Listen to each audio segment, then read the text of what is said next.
अखण्डमण्डलाकारम् व्याप्तमयेन चराचरम् तत्पदं दर्शितं येन तस्मै श्री गुरुवे नमः। तेरी सत्ता के बिना हे प्रभु मंगल मोह पत्ता तक हिलता नहीं, खिले नहीं कुकू प्रभु खिले नहीं कुकू।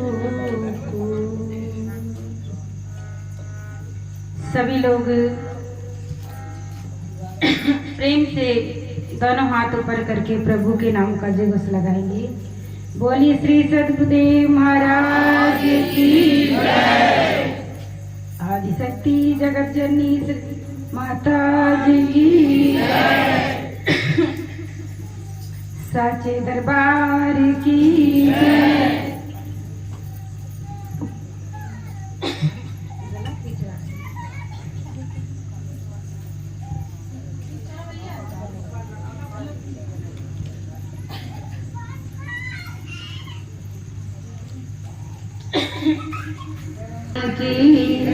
साचे दरबार की कृष्ण कन्हैया लाल की श्यामति रामचंद्र भगवान की कैलाशपति भोलेनाथ की सभी देवी महान विभूतियों की जय।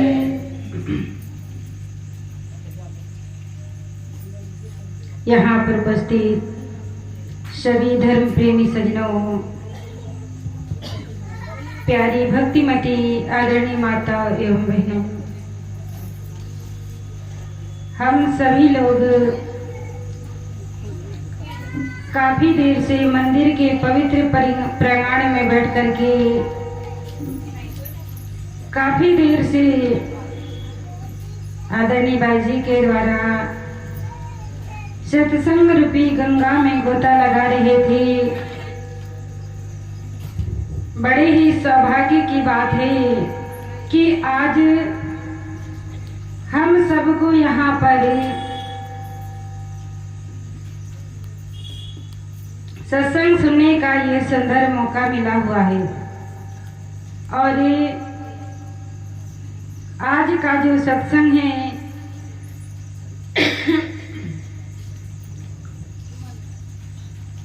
हमारे राजा राम भाई ने उनके पुत्र अंकित के जन्मदिन का सत्संग रखा हुआ है। तो राजा राम भाई और उनके सभी परिवार वालों को जन्मदिन की बहुत बहुत बधाई हो। वास्तव में एक भक्त अपने जीवन के अंदर जो भी शुभ कार्य करता है सर्वप्रथम अपने इष्ट देव को याद करते हैं। साथ ही साथ कहा साधु संतों को भी याद करते हैं। आज संसार के अंदर देखिए कितने लोग कितने बच्चे अपना जन्मदिन मनाते हैं। कोई पिकनिक मनाने के लिए जाते हैं, कोई होटल में जाकर के और अपना प्रोग्राम मना लेते हैं। लेकिन जो सदैव मार्ग पर चलने वाले होते हैं अपने जीवन के अंदर सदैव अपने इष्ट देव को याद करते हैं। तो यही बात हमारे साधु संत महान पुरुष समझाते हैं कि वास्तव में हमें अपने जीवन के अंदर चाहे जन्मदिन के उपलक्ष्य हो, चाहे और भी किसी कारण से हमें संतों का सानिध्य मिले, सत्संग सुनने का अवसर मिले, हमें बड़े प्रेम से प्रसन्न मन से सत्संग को श्रवण कर लेना चाहिए। अभी आप लोग सुन रहे थे सबसे पहले भैया ने भी सुनाया, बाजी ने भी सुनाया कि भगवान शंकर भी स्वयं सत्संग सुनने के लिए जाते थे। जब त्रिलोकीनाथ स्वयं संतों के समागम में बैठ करके सत्संग को सुनते हैं, तो बताइए आप और हमें सत्संग की आवश्यकता नहीं है। हमें भी अपने जीवन के अंदर सत्संग की आवश्यकता है, क्योंकि सत्संग से हमारा विवेक जागृत होता है। आप लोग कहोगे कि हमें तो सभी प्रकार का विवेक है, कौन से विवेक की बात कर रहे हैं? कहा खाना पीना सो जाना सब काम ही पशु समाना, क्यों देहे मनुष्य की धारी, हरि भजन करो सुखकारी। खाना पीना सो जाना ये तो हम सब लोग कर रहे हैं, बाल बच्चों को जन्म दे रहे हैं और उनका परवरिश भी सुंदर ढंग से कर रहे हैं। आज हर एक व्यक्ति चाहता है कि मैं अपने जीवन को सुंदर ढंग से जीऊं, लेकिन रामचरितमानस के अंदर तो संत तुलसीदास जी महाराज लिखते हैं, बिनु सत्संग विवेक ना होई, राम कृपा बिन सुलभ ना सोई। क्या कह रहे हैं कि बिना सत्संग के जीवन में विवेक नहीं आता है। कौन से विवेक की बात कर रहे हैं? कहा उस परम पिता परमात्मा को जानने का विवेक तभी आता है जब हम सत्संग को श्रवण करेंगे। लेकिन आज देखिए, व्यक्ति के पास बहुत समय है, संसार के सभी कार्य कर रहे हैं, लेकिन जब सत्संग सुनने की बात आती है तो व्यक्ति पीछे हटता है, सोचता है कि सत्संग तो बाद में सुन लूंगा, अभी क्या आवश्यकता है। लेकिन आप लोग पहले ही बाजी के द्वारा सुन रहे थे कि सत्संग सुनने की कोई उम्र नहीं होती है। कहा सत्संग सुनने के लिए कोई उम्र की आवश्यकता नहीं है। भक्त प्रहलाद, भक्त ध्रुव ने 5-5 वर्ष की आयु में उन्होंने उस परम पिता परमात्मा को जाना। उन्होंने कैसे जाना? कहा जब उनके मन के अंदर वैराग्य हुआ। आज तो कहा 60 साल के होने पर भी हमें वैराग्य नहीं होता है। जितनी हमारी आयु बढ़ती है उतने ही हम कहाँ जाते हैं? वैराग्य होता है नहीं, हम उतने ही माया के बंधन में फंसते जाते हैं। सोचते तो बहुत है कि हम भी भजन करेंगे, सुमरन करेंगे, लेकिन केवल कहने से ही काम नहीं चलेगा। इसके लिए हमें अपने जीवन के अंदर उतारना पड़ेगा। तो संत यही बात समझाते हैं कि बिना सत्संग के जीवन में विवेक नहीं आता है, वैराग्य भी नहीं होता है। लेकिन सत्संग कब मिलता है? कहा राम कृपा बिनु सुलभ ना सोई। जब तक उस ईश्वर की, राम की कृपा नहीं होगी तब तक जीवन के अंदर सत्संग प्राप्त नहीं होगा। लेकिन हम सब पर तो राम की कृपा है, जो हम सब देखिए यहाँ पर बैठ करके मंदिर के पवित्र प्रांगण में हम सब बैठे हैं और हरि चर्चा को श्रवण कर रहे हैं। और वास्तव में सत्संग केवल सुनने तक हम सबको सीमित नहीं रहना है। सत्संग सुन करके विचार करना, समझना चाहिए, तभी हम अपने जीवन के अंदर वैराग्य को धारण कर सकते हैं। साधु संत ऋषि मुनि यही बात हमें बार बार समझाते हैं। यही बात अभी सुन रहे थे। और देखिए भगवान भगवान राम भी, भगवान जो है शिव कहाँ जाते थे? अगस्त जी के यहाँ पर जाते थे। वो स्वयं तो जाया करते थे, लेकिन साथ में कहा कि अब उन्होंने माता सती को लेकर के ऋषि अगस्त जी के यहाँ पहुंचे। एक बार त्रेता युग माहे शंभु गए कुंभ जरिस पाए, संग सती जग जननी भवानी, पूजे ऋषि अखिलेश्वर जानी। राम कथा मुनि बरज बखानी, सुनी महेश परम सुख बानी। ऋषि पूछी हरि भगति सुहाई, कहे शंभु अधिकारी पाई। क्या कह रहे हैं कि भगवान शंकर अपने साथ जो है माता सती को लेकर के अगस्त ऋषि के यहाँ, कुंभज ऋषि के यहाँ गए।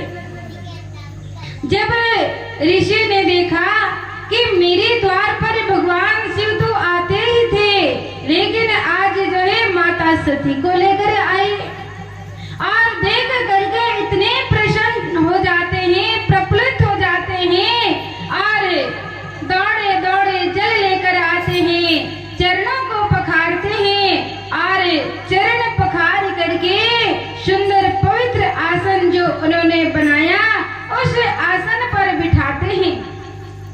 और आसन पर बिठा करके देखिए ऋषि अगस्त जी सत्संग सुनाते हैं। और भगवान शिव बड़े प्रेम से, आज हम सत्संग में बैठे तो होते हैं, लेकिन हमारा मन एकाग्र नहीं होता है। हम सत्संग सुनते तो है, पर इधर उधर हमारा मन भटकता है। पर देखिए भगवान शिव एकाग्र मन से, प्रसन्न मन से सत्संग को सुन रहे हैं।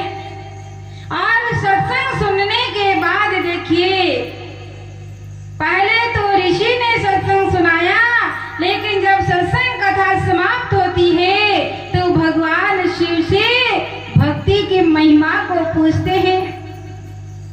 और भगवान शिव ने ऋषि अगस्त जी को भक्ति के अधिकारी समझ करके और उन्हें भगवान की भक्ति की महिमा को समझाते हैं कि वास्तव में इस संसार के अंदर मनुष्य आकर के अपने जीवन के अंदर भक्ति नहीं करता है तो ये जीवन जो है बेकार है, और जो भक्ति करता है वो जीवन के अंदर सच्चा सुख और आनंद को प्राप्त करता है। आप लोग सुनते भी हो, कहा भक्ति स्वतंत्र सकल सुख खानी, बिनु सत्संग पावई न प्राणी। कहा भक्ति स्वतंत्र है, सभी लोग भक्ति आज करते हैं, लेकिन हमारी भक्ति कैसी है? जैसे एक किसान भाई समय समय पर फसल बदल बदल करके बोता है, ऐसे ही आज हमारी भक्ति भी हो गई। अभी सावन का महीना आ रहा है, हम लोग भगवान शिव की पूजा करेंगे, और क्या करते हैं? हम जल चढ़ाने जाते हैं। एक बार ऐसे ही देखिए, शिवरात्रि का पर्व था, सावन का ही महीना था, तो बड़े लोग जो है क्या करते हो, आप लोग भी जाते हो ना, गंगा जी जाते हैं, जमुना जी जाते हैं, नर्मदा जी जा करके और स्नान करके और जल लेकर आते हैं। ऐसे ही बहुत सारे लोग सुबह से शाम तक गंगा जी जा करके और स्नान करके पवित्र जल लेकर आकर आते हैं और भगवान शिव की शिवलिंग में जल चढ़ा रहे हैं। माता पार्वती ने देखा। देख करके भगवान शिव से कहने लगे, प्रभु आज तो सारा संसार ही आपकी भक्ति करने में लगे हैं, पूजा करने में लगे हुए हैं। ऐसा लगता है कि स्वर्ग ही धरती पर उतर कर आ गया हो। भगवान शिव माता पार्वती से कहने लगे, देवी क्या आपको सचमुच लगता है कि ये सारे मेरे भक्त हैं? तो माता कहने लगी, भगवान ये सब तो आपकी पूजा आराधना करने में लगे हुए हैं, फिर आप ऐसे क्यों कहते हो? भगवान कहने लगे, अगर आपको विश्वास है तो आप परीक्षा लेकर देख लो कि मेरे कितने भक्त हैं। देखिए माता पार्वती ने 16 साल की सुंदरी का रूप बनाया और भगवान शंकर ने एक वृद्ध कौड़ी का रूप बनाया और एक गड्ढे में, कीचड़ से भरा हुआ गड्ढे में भगवान शिव उतर जाते हैं और माता सामने खड़ी है।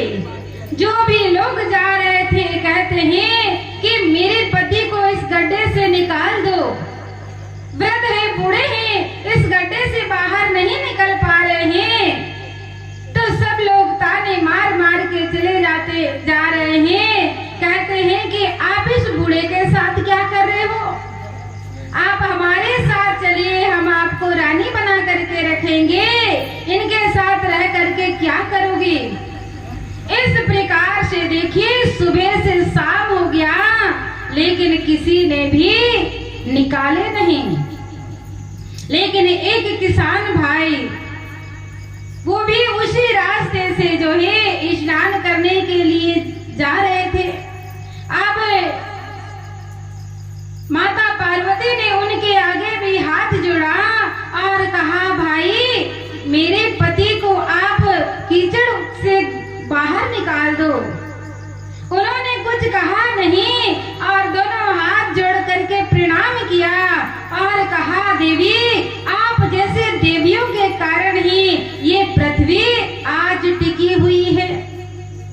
और तुरंत उस गड्ढे में उतर जाते हैं और उन्हें गोद में लेकर के बाहर निकाल देते हैं। तुरंत भगवान शंकर अपने रूप में आ जाते हैं, माता पार्वती अपने रूप में आ जाते हैं और उस किसान भाई को दर्शन देते हैं। किसान भाई दर्शन करके और धन्य हो जाता है, सोचता है कि वास्तव में आज मैंने अपने जीवन के अंदर सच्चा सुख और आनंद को प्राप्त कर लिया।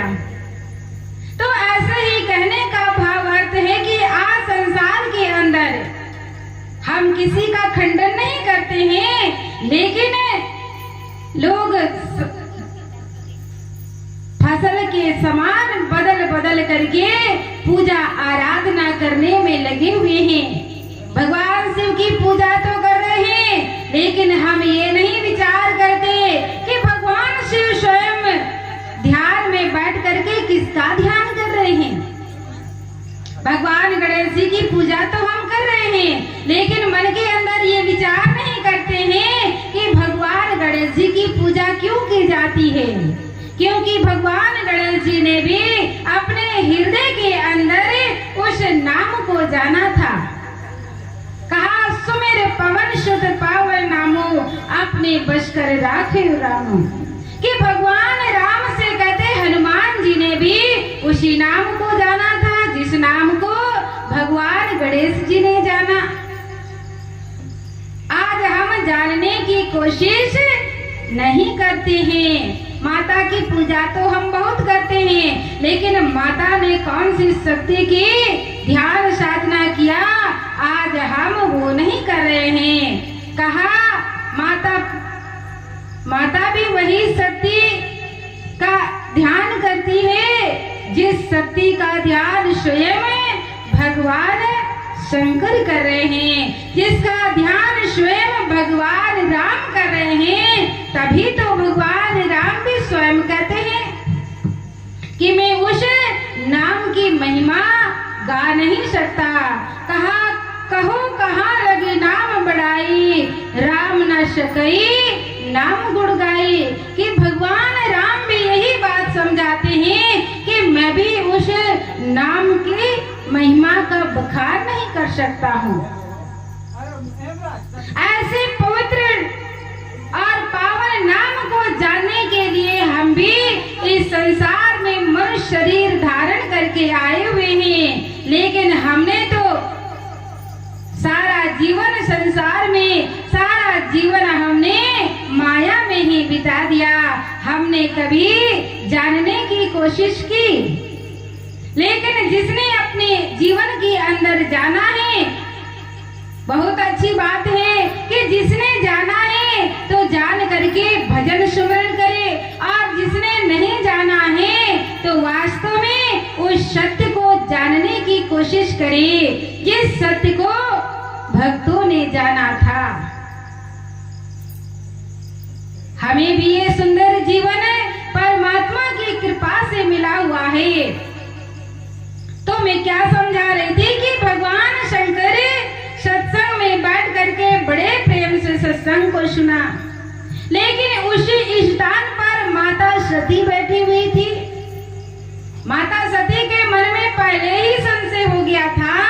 जब ऋषि के आश्रम में पहुंचे, वो सोचने लगे कि ये तो एक ऋषि है और भगवान शंकर तो त्रिलोकीनाथ है, भला क्या सत्संग सुनाएंगे। सत्संग तो उन्होंने सुना, लेकिन विचार नहीं किया। और आप सब लोग जानते हैं कि वहां से जब सत्संग सुन करके और जा रहे थे, क्योंकि ऋषि अगस्त जी ने प्रभु राम की महिमा ही सुनाई, और जब रास्ते में जाने लगे तो मन के अंदर भगवान शिव विचार करते हैं कि सत्संग में तो मैंने सुना है कि भगवान राम ने अवतार ले लिया है, जन्म ले लिया है, लेकिन भला मैं उनका दर्शन कैसे करूंगा। लेकिन देखिए, उन्हीं दिनों रावण ने माता सीता का हरण किया, और माता सीता की खोज करते हुए भगवान राम और लक्ष्मण जी जंगल जंगल लताओं से, पत्तों से, पेड़ों से पूछते हुए घूम रहे हैं कि आपने क्या मेरी मृगनयनी सीता को देखा। और जब भगवान शिव ने देखा, दूर से देखकर दोनों हाथ जोड़ करके और प्रणाम करते हैं, जय सचिदानंद जग पावन, अस कही चले मनोज न सावन। दोनों हाथ जोड़ करके प्रणाम किया और आगे बढ़ गए। जब माता ने देखा तो मन के अंदर संशय हो गया, ये तो छोटे छोटे दो मुनि कुमार लग रहे हैं और त्रिलोकीनाथ इन्हें प्रणाम कर रहे, भला ये कौन है। पूछते हैं कि प्रभु ये कौन है। भगवान शिव कहने लगे, देवी ये मेरे इष्ट देव है, राम है। इस संसार में उन्होंने अवतार ले लिया है और ये नरलीला कर रहे हैं। माता कहती है कि अगर ये स्वयं भगवान है तो क्या इन्हें ये नहीं पता मेरी पत्नी को कौन ले गया है। ये पेड़ों से, पत्तों से, पक्षियों से पूछ रहे हैं, अगर भगवान होते तो इन्हें तो स्वयं मालूम होना चाहिए। भगवान शंकर कहने लगे, अगर आपको विश्वास नहीं है तो परीक्षा ले लो। माता सती परीक्षा लेने के लिए आगे बढ़ती है और माता सीता का रूप बना करके और बैठ जाती है। जब भगवान राम ने देखा तो दोनों हाथ जोड़ करके प्रणाम करते हैं और कहने लगे, हे माँ, आप इस घने वन में क्या कर रहे हो। मेरे स्वामी भोलेनाथ कहाँ हैं। देखिए, माता शर्मा जाती है, लज्जित हो जाती है और दोनों आंख बंद कर लेती है। चारों ओर हाथ जोड़कर प्रणाम किया था, ऐसे ही मैंने भी प्रणाम किया। मैंने कोई परीक्षा नहीं ली, लेकिन जब माता देखा तो उन्होंने तो माता सीता का रूप बनाया। उसी समय भगवान शंकर ने माता सती का त्याग कर दिया। मन ही मन उन्होंने त्याग कर दिया। और आप सभी लोग जानते हैं कि अंत समय में उन्हें अपने ही पिता के यज्ञ कुंड में कूद करके और इस नश्वर शरीर को त्याग करना पड़ा। ये क्यों हुआ? क्योंकि उनके मन के अंदर संशय था। ऐसे ही आज हमारे मन के अंदर भी संशय हो जाते। कितने बार संशय होते हैं? व्यक्ति सोचता है कि मैं सत्संग तो सुनने जा रहा हूँ, लेकिन मेरा संशय दूर होगा या नहीं। लेकिन संशय दूर तो होते हैं, लेकिन कब? जब हम सत्संग को मन लगा करके सुनेंगे। तो हम सभी को भी ये बड़ा ही सुंदर मौका मिला हुआ है। उस परम पिता परमात्मा ने ऐसे सुंदर शरीर दे करके हमें संसार में भेजा। खाने पीने सोने के लिए हमें ये जीवन नहीं मिला। हमें ये जीवन उस प्रभु की भक्ति आराधना करके जीवन का कल्याण करने के लिए ये सुंदर मनुष्य शरीर मिला हुआ है। तो इस मन को प्रभु भक्ति में लगाइए। भगवान से प्रार्थना करें कि हे प्रभु, आप हमें भक्ति का वरदान दीजिए। संसार के अंदर व्यक्ति प्रार्थना तो करता है, मांगता तो है, लेकिन क्या मांगता है?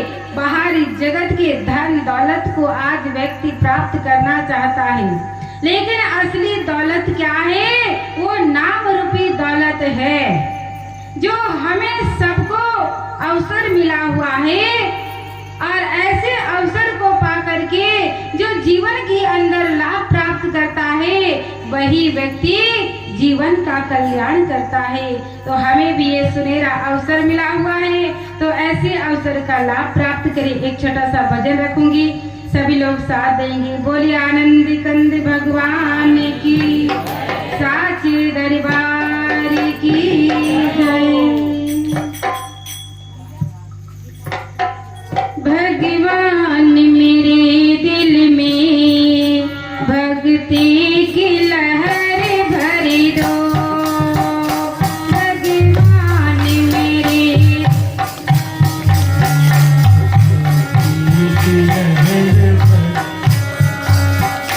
भगवान मेरे दिल में भक्ति की लहर भर दो। सभी लोग ताली बजाएंगे और साथ में भजन भी गाएंगे।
जो भक्त होता है वो भगवान से यही प्रार्थना करता है कि भगवान आप मुझे संसार के धन दौलत ना दे करके और कहा अपनी भक्ति दीजिए, क्योंकि वास्तव में हमारी सच्ची पूंजी तो वो नाम रूपी दौलत ही है।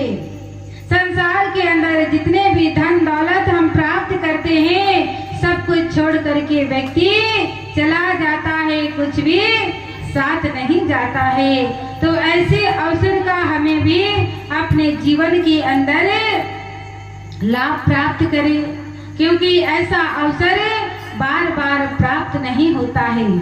तो बड़े सौभाग्य की बात है कि आप सभी लोग बारिश के मौसम में भी यहाँ पर आकर के सत्संग को सुना। आप सभी लोगों का बहुत बहुत धन्यवाद कि यहाँ आकर के सत्संग सुना और सत्संग से अपने जीवन के अंदर लाभ को प्राप्त किया। लेकिन केवल सत्संग सुनने तक सीमित नहीं रखना, विचार करके अपने जीवन के अंदर उतारना है। तो आप सभी लोगों को भी जन्मदिन की बहुत बहुत बधाई हो। और आज जन्मदिन का सत्संग था तो बाजी जो है बधाई भी सुनाएंगे, आप लोग साथ देंगे। बोले श्री सद्गुरुदेव महाराज की, साचे दरबार की जय। बोलिए सच्चे दरबार